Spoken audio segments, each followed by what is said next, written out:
뭐든지 이게 잘 이루어지면 누구나에게 행복이라는 것을 전합니다. 믿음의 공간 안에 하나님과 함께하는 하나님 백성들, 하나님 백성들에게 매일매일 시간에 가장 중요한 것이 뭐겠냐 생각해 봤을 때요, 이것이 간단한 것 같으면서도 이걸 놓쳐버리면 모든 것이 한순간 싸그리 이제 허물어져 버리는, 대박치다가 쪽박차는 그런 모습이 되어지겠다 생각이 됩니다. 믿음이라는 어떤 내용들, 구체적으로 드러나는 것이 남들한테 이거 여우라고 이야기하는 것이요, 어쩔 때는 참 거짓에 대한 내용들이 불분명합니다. 그렇지만 우리는 살아서 행위로서 이걸 입증하고, 그것이 이제 시간 지나다 보면 나는 늙었지만 내 자녀들이, 손주들이 이걸 이렇게 또 받아 나가는 가운데, 이것이 진짜요, 이것이 진짜 진리요, 이것이 생명이요라고 이야기에 되어져가는 그런 어떤 내용들. 신앙은 굉장히 미스테리합니다. 그러기에 성경을 통하여서 규정되어져가는, 성경을 통해서 하나님을 만났다고 하는 내용들, 그 하나님 때문에 내가 이렇게 뭔가를 이뤄 나갑니다. 그래서 내가 이렇게 살아왔소라고 이야기하죠. 그런데 그 모든 것이 실제가 되어지는 가장 중요한 내용들이, 마스터키 가장 중요한 내용이 뭐겠냐라는 것, 그것이 이제 고독성을 지켜나가는 비밀이라고 할 겁니다. 오늘 우리가 주님 안에 거한다라는 것, 이것이 거룩이라는 이 내용을 단적으로 이렇게 규정하는 내용이라 할 겁니다.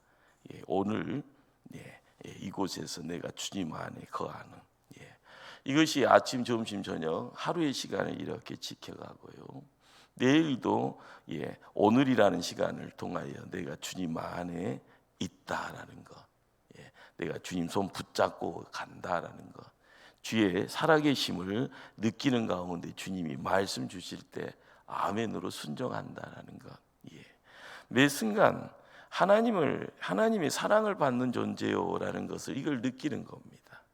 이게 굉장히 어려운 말처럼 보여지죠. 그러나 아는 분들은 아는 거잖아요. 그 느낌 아시는 분들은, 내가 하나님 사랑 받고 있구나. 그래서 우리는요, 그 사랑이신 그분을 내 안에서 이렇게 나도 모르게 이렇게 드러내게 되어져 가는, 우리는 이렇게 어려운 말이죠. 그러나 쉽게 이야기하면 그걸 거룩이라고 이야기를 합니다. 우리가 믿음 생활을 하면서요, 가장 힘들어하고 고심하는 것이 뭡니까? 기도는 하는데 언제 응답될지, 기도는 하는데 하나님을 느낄 수 없는, 그렇죠, 매일 새벽에 자리를 지켜가시는 분들에게 항상 슬럼프는 옵니다. 왜 올까요? 응답이다라는, 하나님이 나를 사랑하는가에 대한 어떤 그 느낌, 그 느낌 놓쳐버리게 되면은요, 슬럼프는 옵니다. 매일 경건의 습관에서요, 그러잖아요. 작심 삼일도 아닙니다. 아침에 먹었던 그 점심 때요, 기억나지 않고요, 저녁 되면 딴 사람 돼 있습니다. 기도하는데도 마음이 집중이 안 되고 별의별 생각들이 다 오고 갑니다.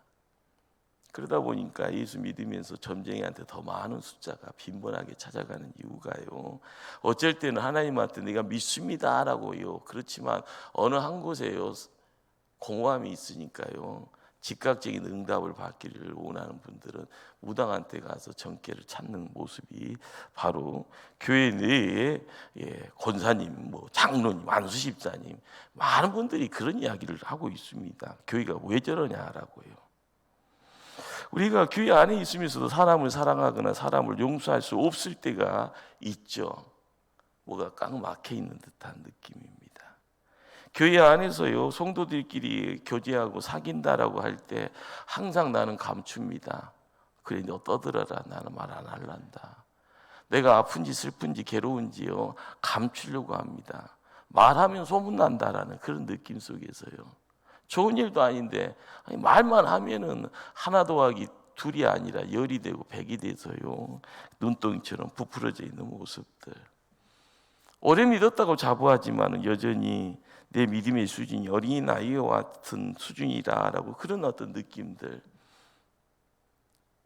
누구의 고백일까요? 홍 목사의 고백입니다. 나는 분명히 구원받은 하나님의 자녀인데 주님 닮아간다라는 것이 왜 이리 더딘가? 20년 전에 고민했던 거 지금도 또 고민하고 있으면 얼마나 못났습니까? 하나님의 아들의 형상을 닮아간다라는 이 모든 것들이 성하라라는 단어를 가지고 이야기하는데 내가 좀 고르게 졌는지 남들이 나를 바라보니 저 사람 예수 잘 믿어, 아 저 사람만 보면 예수의 향기가 드러나, 이런 이야기가요 다른 사람은 듣는 것 같은데 나는 듣지 못하고 있다라고 하면은요 퍽퍽하잖아요. 그러나 이런 질문을 갖고 있는 것은요 나쁜 것 아닙니다. 그 질문 자체를 통해서요 내가 정말 진지하게 하나님 앞에 나가려고 몸부림치는구나.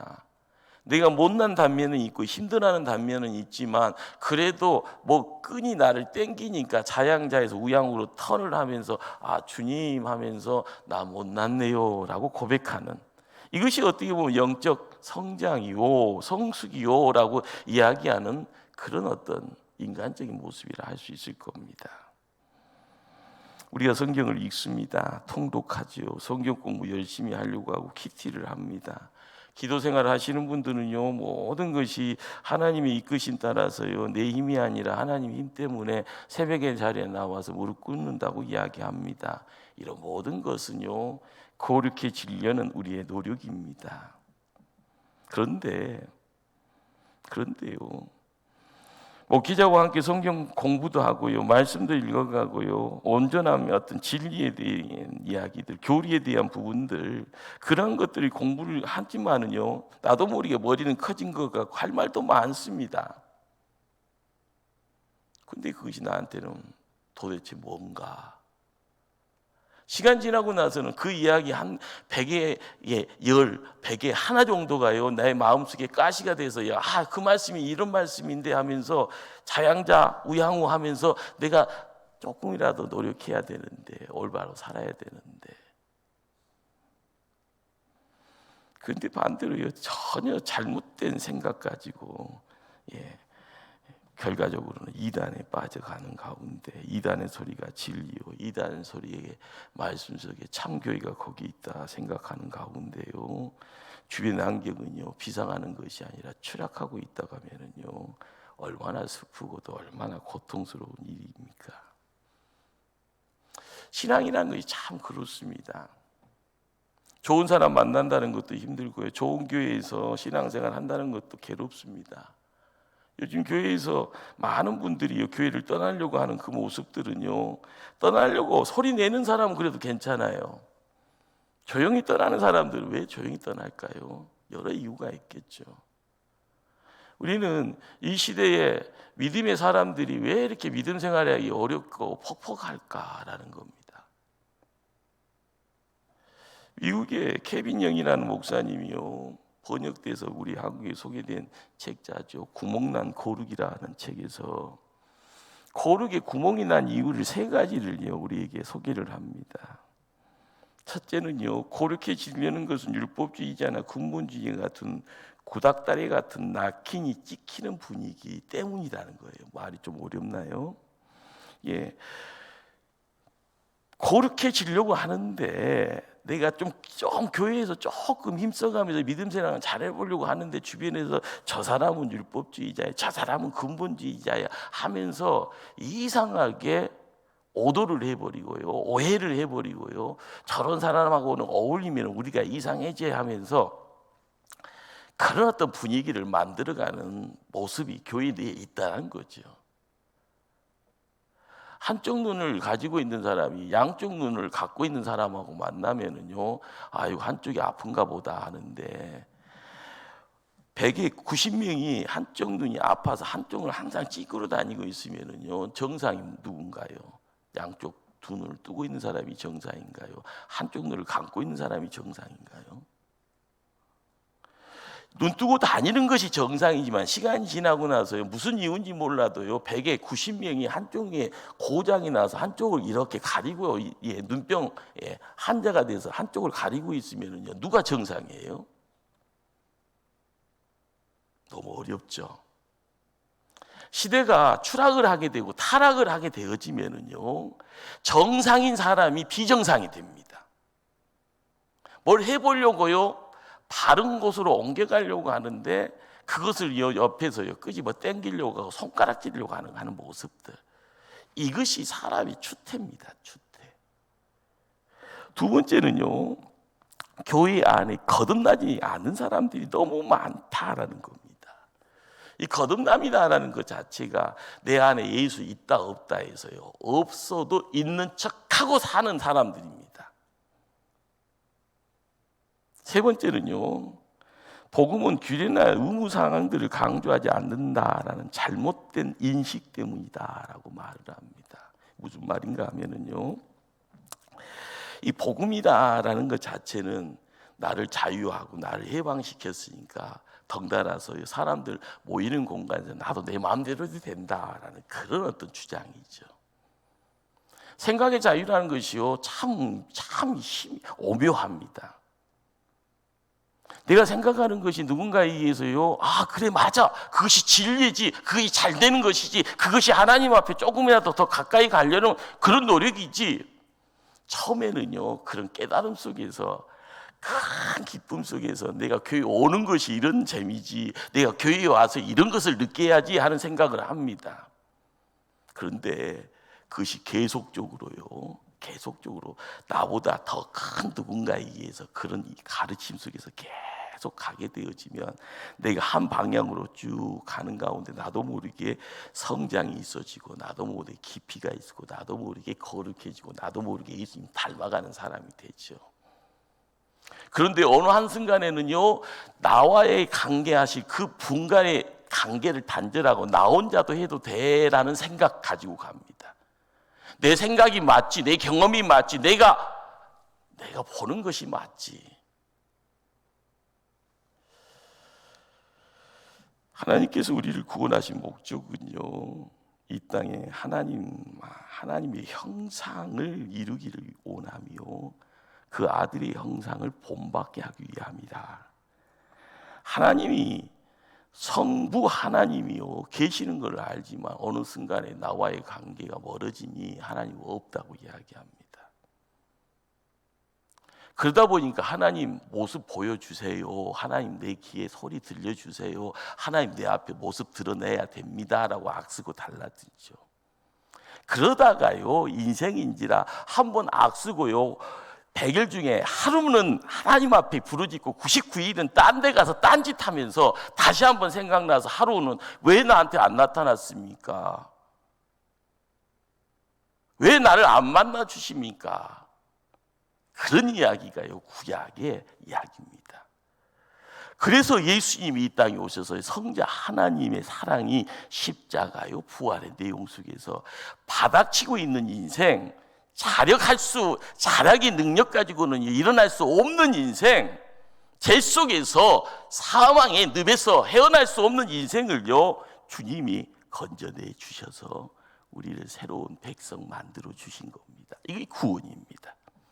그러기에 하나님 아들의 형상을 본받게 하기 위함이라. 사도 바울은요, 로마서 8장에서 이 내용을 우리에게 전하는 가운데 우리가 믿음 생활이라는 것이 뭐요? 라는 겁니다.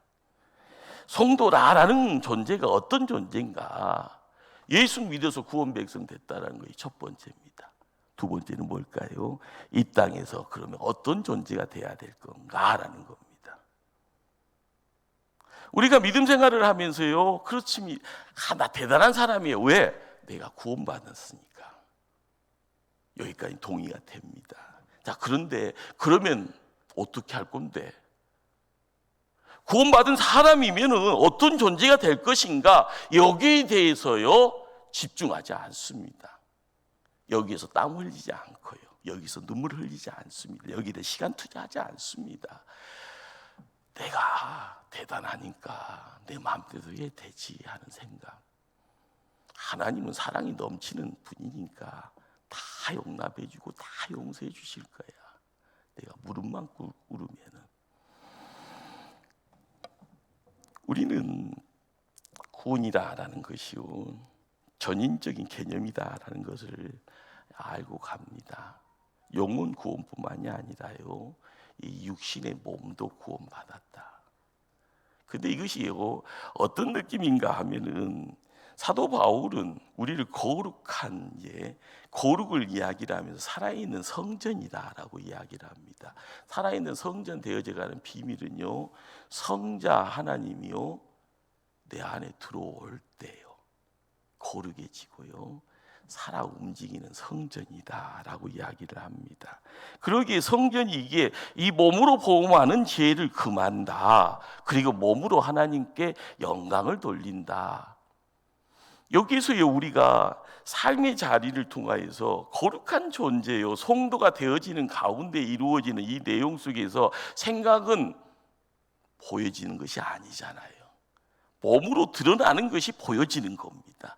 그러기에 내 몸으로 드러내는 내용 속에서 거룩의 내용이 이렇게 드러날 때 그렇구나, 보여지는 가운데 뭔가 보여진대 하는 것의 느낌 속에서 그리스도의 향기를 맛본다라고 이야기를 하고, 성령의 열매들이 나의 삶을 통해서 열매들이 맺어진다라고 이야기를 하는 겁니다.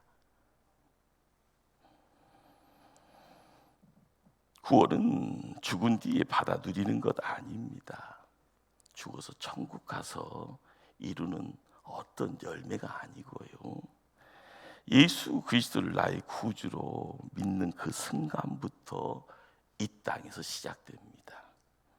그러기에 성령과 함께, 성령 하나님과 함께 우리가 거룩됨의 내용들을 이루어나가는 노력, 성화라고 하죠. 성화의 구원을 이루어가는 모습들, 이것이요 우리가 믿음 생활하면서 예배의 자리를 지키면서요 항상 하나님께 찬송 드리고 기도하는 내용 속에서 내 힘으로 하는 것 아니잖아요. 성령께서 도와주셔야 된다 고백하는 부분이죠. 그런데 여기서 또 우리는 하나의 갈림길에 접하게 됩니다. 영적 성숙이라는 거예요. 조금 변화가 되어지는.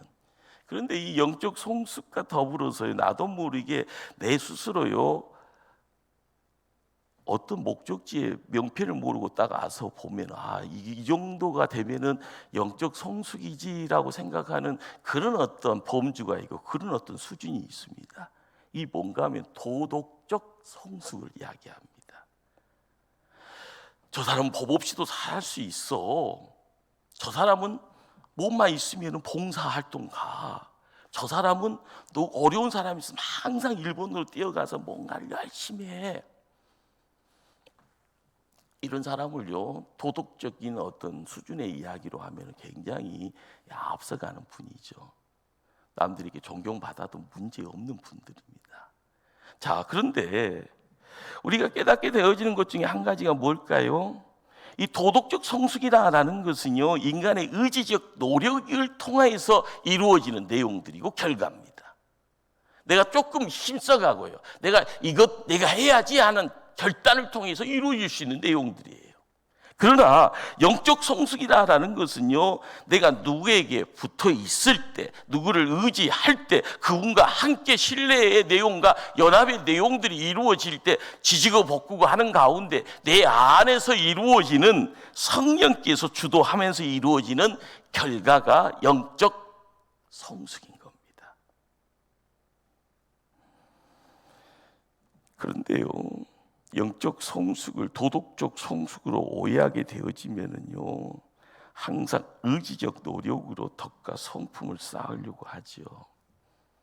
그러다 보면은요 주님의 길과는 전혀 다른 길로 걷게 되어질 때마다 사람 눈을 쳐다보게 됩니다. 사람 눈을 쳐다보게 돼요. 여러분들, 중직자들이 이제 자리매김을 이제 하면서 내가 중직자가 됐구나, 거기에요. 시작은 기쁨이잖아요. 그 다음부터는 뭐가 있어요? 기쁨 사라지면은요, 남 눈치 보는 거예요. 기쁨 없이 와서 앉아 있는 거예요. 은혜 없이 뭔가를 하려고 합니다. 영적 성숙이라는 것 자체는요, 주님과 함께 이루어지는 내용이에요. 이 도덕적 성숙이라는 것이 예수님이 이 땅에 오셔서 바리새인들을 바라보면서 막 꾸중했던 내용들하고 똑같은 거예요. 포장지는 하나님 포장지지만 그 안에는요, 포장지 속에서 언어나 행동은 다 하나님 표지만 속은 하나님이 없는 거예요.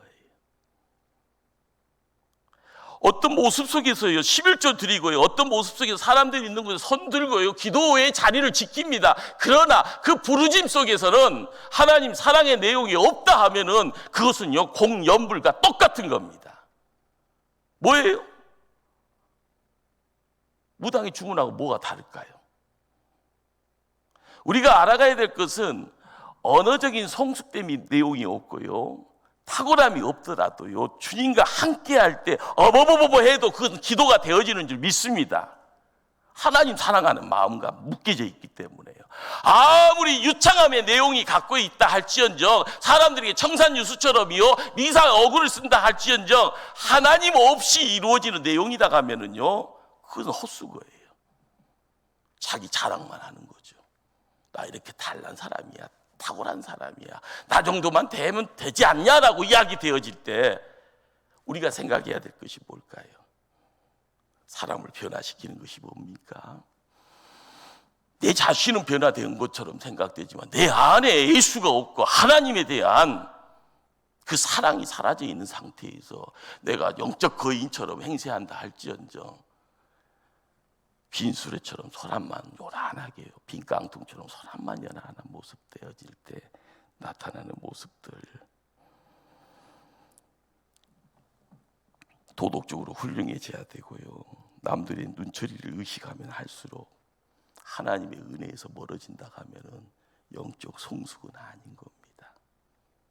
도덕적 성숙, 나의 자리를 지키기 위해서요 몸부림치려고 하는 내용들,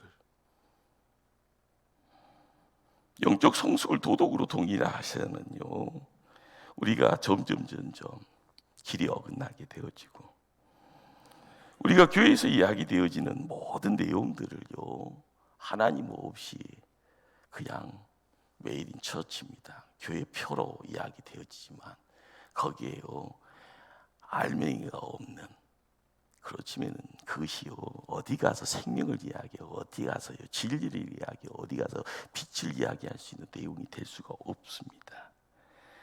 그 모습을 가지고요 살다 보면은요 성도의 삶의 본질에 가장 큰 구멍이 나 있기에 그것이 밑빠진 독이 되는 겁니다. 여러분들이 자녀들을 바라보면서요, 자녀들은 누구를 닮아간다고 하나요? 부모를 닮는다고 하잖아요. 학생들은요 누구를요 좋은 선생 만나면 선생의 가르침 앞에 삶의 어떤 방향이 새로워지고요, 그 스승을 통하여서 보여지는 내용 가지고 나도 열심히 한번 살아보려 합니다. 그래서 준비합니다. 그러다 보면은요 선생의 닮을 꼴이 되어버리죠. 우리가 알아가야 될 것은요 정신입니다. 스피릿이라고 하죠. 우리는 이런 내용들을요 손으로 잡아지는 내용이 아니게요 무형의 어떤 내용을 띠고 있기에 그 내용들을 사랑이라는 단어를 가지고 이야기하면은 예수님의 그 사랑이 어디에서요? 그것을요 느껴보려고 노력할 때 십자가의 사랑 앞에서 우리의 삶이 녹아나는 겁니다. 문제가 있을 때 메꾸어지는 거고요, 내 힘으로 어찌할 수 없는 모든 것들이 고쳐질 때 하나님의 사랑이 나를, 그 사랑 품고 있다 보면 내가 조금이라도 온전해졌으면 그걸 가지고요 너도 하고 흘러보내질 때 자연스럽게 이루어지는 역사가 하나님의 역사가 되어질 줄 압니다. 우리 요한복음 15장에요 예수님이 내 안에 거하라 라고 하는 것은 바로 내 사랑 안에 거하라라는 말과 동의적으로 봐도 될 겁니다. 그런데 이제 8절까지 여기에서요 열매라는 단어가 6번 등장을 합니다. 가지가 나무에서 잘려 나가면은요 열매 맺는 것은 불가능합니다. 생명의 단절이 있기에 그렇죠. 가지는 스스로 열매를 맺을 능력이 없습니다. 우리가 신앙생활을 하면서 가장 중요한 내용이 뭘까요? 하나님 없이 뭐 하겠다 불가능합니다. 예수 안에 예수 사랑 때문에 뭐가 이루어지는데 라는 것. 그러기에 우리가 맺어야 될 열매는요 영적 성숙이다라는 예수를 담는 성품이다라는 말로 이야기가 됩니다. 교회에서 신앙생활을 하게 되었을 때요 존경합니다라는 그런 권사님이 계시고 장로님이 계시고 안수 집사님이 계신다고 하십시다. 뭘 보고 존경한다고 할까요? 그 모든 것을요 하나로 이렇게 모아가면 거기에 바로 예수 믿는 자의 성품이 있구나, 겸손이 있구나, 인내하면서 무릎 꿇고 나가는구나. 거기서 와 그래 저분은 공부도 많이 안 했는데 저분은 저 나이에 초등학교는 나왔을까? 이런 생각할 수 있는데 신앙생활을 하는 중에 말이라는 것은 배움의 내용하고 상관없습니다. 언어 사용이라는 것은요 나도 모르게 뭔가의 영향을 통해서 선한 영향력을 얻게 되어지면 일자무식도 예수님 닮아가는 자가 되어지면 그리스도의 향기가 많이 안 돼도 자연스럽게 저분하고 있으면 행복해요. 저분하고 있으면 근심 걱정 염려가 눈 녹듯이 녹는데요. 우리는 성품이다라는 것을요 막연히 때 되면 되어진다 착각하지 마십시다. 내가 예수 때문에 생명 얻었다 하면은요 예수님 통하여서 열매 맺기를 힘써갈 때 조금씩 바뀌어질 때 나도 모르게 열매에 싹이 나는 거죠. 그러는 가운데 열매의 모습이 드러나고요. 때가 되면 아이고 따먹을 때가 됐구나 할 때요 사람들이 함께 어울려가는 그래서요 생명이 살아나는 겁니다. 우리가 믿음의 자리를 지킬 때마다요 여기에 내 안에 거함으로써 맺어지는 이 열매 이걸 다른 말로요 비유적으로 이야기하면 예수를 잘 믿는 경건한 어른이 되는 그런 모습을 우리가 상상할 수 있게 되는 겁니다. 한국을 바라보면서요 어른이 없다라고 이야기를 합니다. 어른이 없다고요. 어른이라 했을 때는 요즘 고령화 사회인데 나이 많이 드신 분이 없다라는 것이 아니라 어른이라는 그 어른은 뭔가를 이야기할 수 있는 분이죠. 믿음의 본이 되어지고요 기준이 되어지고요 그리고 무슨 말을 해도 큰 소리 안 쳐도 힘이 있는 그런 어떤 존재. 함께 내가 어려움의 자리에 너의 어려움에 내가 함께 동참하겠다라고 할 때 그 누군가가 그 일을 통하여서요 울고 있는 자가 기진맥진하는 자가 그것 때문에 힘을 얻어간다 하면은요 나의 버팀목이 되어지는 어른이 되는 겁니다. 그러기에 우리가 교회 내에서요 어른의 자리, 경건한 어른의 자리를 지켜나가기를 힘써갈 때마다 우리가 힘써야 될 모습들이 뭘까? 정말 하나님을 알아가는 사람 되어지기를 소원하셔야 될 줄 압니다. 상한 심령으로요 하나님께 나아갈 줄 알아야 남의 또한 어려움도 알고요 누군가가 울고 있을 때 그 눈물의 무게를 알고요 함께 그 눈물을요 닦아줄 수 있는 사람이 될 줄 압니다. 자기 자신의 어떤 유익과 이득을 보다는요 그리스도 안에 푹 잠겨가는 그 은혜 속에 푹 잠겨가는 그런 어떤 사람 거기에 우리가 깨닫지 못하는 하늘의 비밀이요 흘러나오면 누구나 함께 공부하자고 하고요 함께 신앙생활 하자고 하고 함께 경건의 자리에 함께 가겠습니다 하고요 함께 어울려가는 모습들이 나타나겠죠. 거룩하게 자라간다라는 것이 뭘까요? 포장되고 거짓된 열심으로 뭔가를 이야기되어지지 않는 것을 이야기합니다. 겸손과 교만의 갈등이라는 것이 한 끗 차이입니다. 그러나 하나님 앞에서는 정직하려고 할 때 교만은 멀어지고요, 겸손의 자리를 통하여서 주변 사람들에게요 큰 하늘의 사랑을요 보여지는, 본이 되어지는 사람이 되어질 줄 압니다. 행동뿐만이 아니라 존재감으로 하나님을 향한 마음을 느끼게 해줄 수 있는 그런 사람. 그렇잖아요. 교회에 오면은요 다 애롭대요. 현대인들은 더 많은 애로움이 있대요. 그러나 그 애로움이라는 것이 누군가하고 함께 하기를 원해서 왔잖아요. 하나님께 예배 드리는 것은 첫 번째지만 누군가를 보고픈 사람이요 교회에 있다가 매 예배의 자리가 얼마나 신나겠습니까? 하나님 만나는 것도 기쁨, 내가 나를 행복하게 해주시는 누군가를 또 만나는 것 더더욱 큰 기쁨 되어져가는, 우리가 정말 많은 사람들에게요 너도 상처 있냐 나도 상처 있었는데, 그러면서 그 상처의 이야기를 통하여서 서로의 이야기를 말해주고 들어주고 하다 보면은요 나도 모르게 그리스도의 사랑이요 서로를요 치유해주는 그런 모습 속에서 함께 손 붙잡고 있는 기도의 시간이 천국의 자리로 바뀔 줄 압니다. 정말 선한 영향력이라는 것이 뭘까요? 항상 하나님 하나님 하나님, 그렇죠. 그렇지만 내 주변에 있는 가족이 있고요 믿음의 지인들이 있습니다. 그들에게 선한 영향력을 끼칠 수 있을 때, 삶의 어떤 살아가는 의미와 가치가 있을 때 우리는 좋은 세상 살아가는, 내가 좋은 세상 살아간다는 것이 아니라 나를 바라보는 누군가가 당신 때문에 내가 좋은 세상 살아갑니다, 이런 이야기가 아름답게 이렇게 드러날 수 있는 그런 모습들, 우리가 그 모습들을 찾아가면서 경건한 어른이 누구요? 라고 이야기될 때 당신이 바로 그분입니다 라는 이런 소리 들어갈 수 있기를 간절히 주님 이름으로 축원합니다.